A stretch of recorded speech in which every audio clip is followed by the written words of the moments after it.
하나님 말씀 마가복음 11장 20절로 25절 말씀입니다. 그들이 아침에 지나갈 때에 무화과 나무가 뿌리째 마른 것을 보고 베드로가 생각이 나서 여짜오되 랍비여 보소서 저주하신 무화과 나무가 말랐나이다. 예수께서 그들에게 대답하여 이르시되 하나님을 믿으라.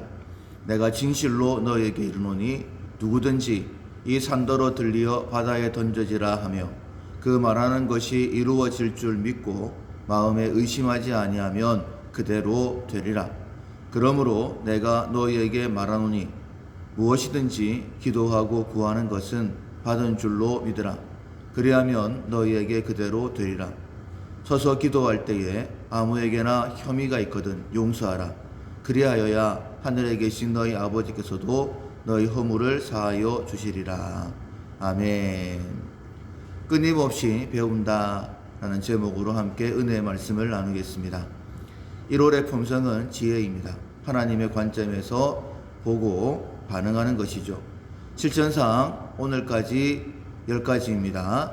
주님을 경외한다, 하나님의 말씀을 사랑한다, 하나님의 관점을 본다, 하나님의 방법을 적용한다, 부모님과 선생님의 말씀을 귀담아 듣는다, 지적을 달게 받고 고친다, 무엇이 옳은 일인지 묻는다, 모든 행위에 대가가 따름을 기억한다, 친구를 소중히 택한다, 그리고 오늘부터 마지막으로 끊임없이 배운다 기억하시고 훈련하시면 되겠습니다.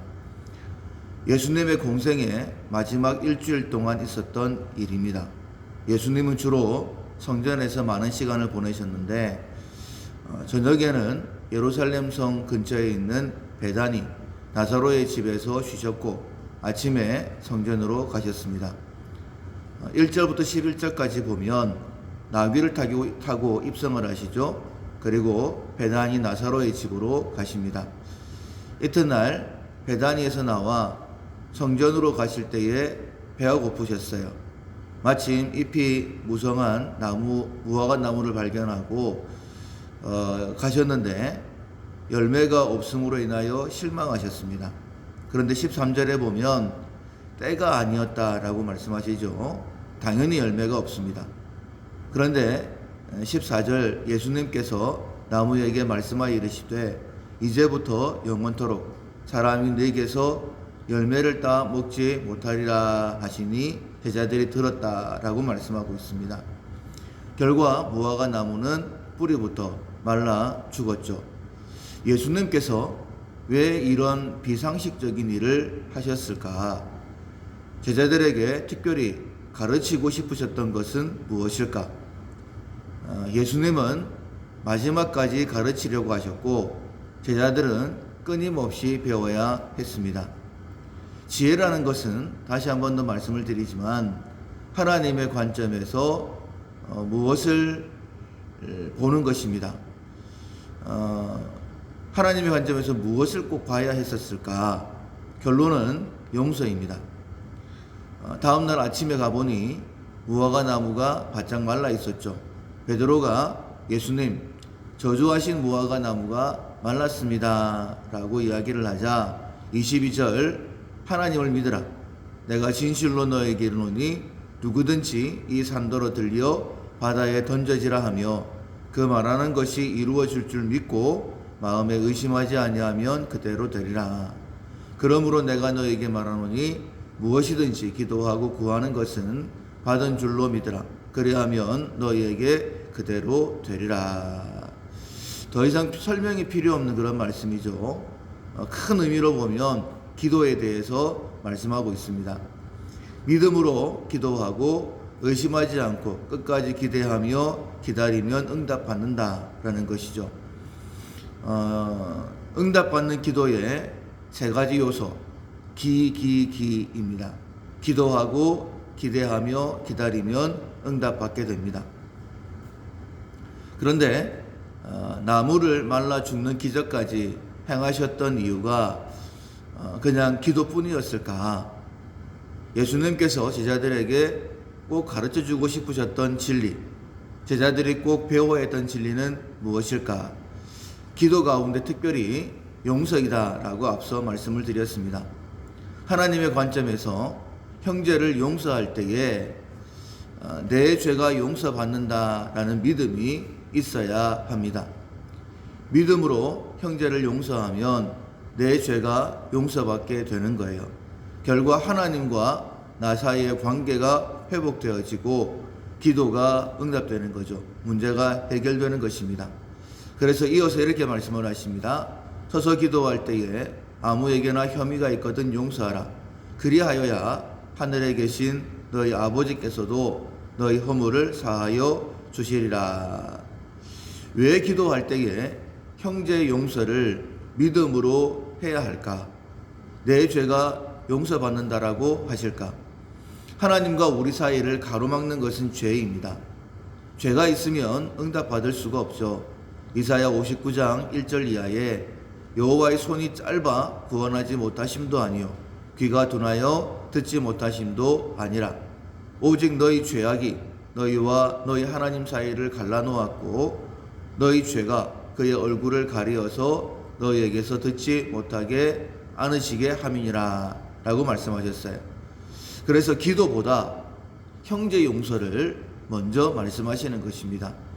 그래야지 자신의 죄도 용서받아서 하나님의 응답을 받을 수 있기 때문입니다.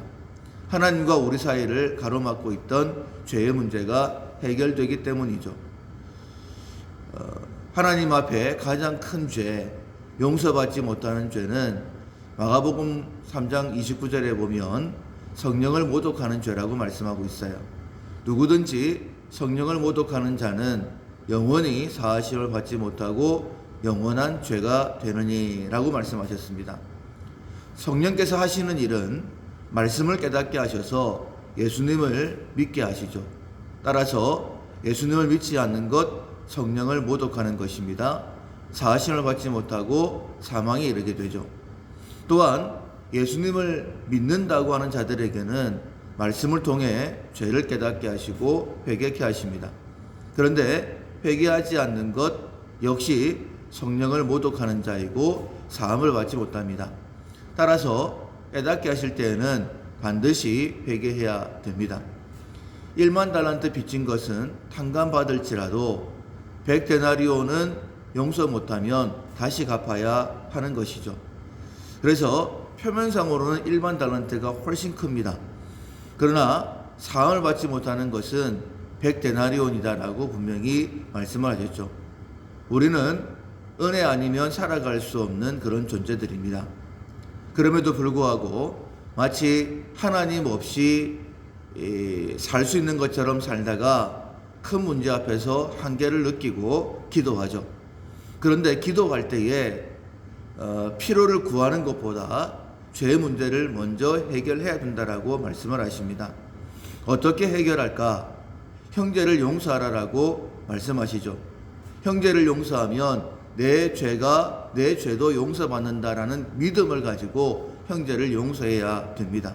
그때에 하나님께서 마음껏 손을 내밀어 우리를 도우실 수 있다라고 말씀하시죠. 예수님께서 마지막 일주일간 특별히 제자들에게 가르치고 싶으셨던 이야기입니다. 정리를 하면서 결론을 맺겠습니다. 형제를 용서하면 내 죄가 용서받고 죄가 해결되면 하나님의 응답이 있습니다. 형제를 용서하지 못하면 내 죄도 그대로 있습니다. 응답을 기대하지 말아야 합니다. 하나님의 관점입니다. 하나님이 이렇게 말씀하시는 거예요. 형제를 용서하면 너의 죄도 용서하리라. 은혜를 베푸시는 분은 하나님이십니다. 문제를 해결하실 수 있는 분도 하나님이십니다. 하나님께서 말씀하십니다. 형제를 용서하라. 지금 이 시간 생각나는 사람이 있으면 찾아가 용서하십시오. 마음적으로 되지 않으면 하나님께 도움을 구하십시오. 형제를 용서함으로 하나님께 용서받고 더 큰 은혜를 누리는 우리 모두가 될 수 있기를 주님의 이름으로 축원합니다. 아멘.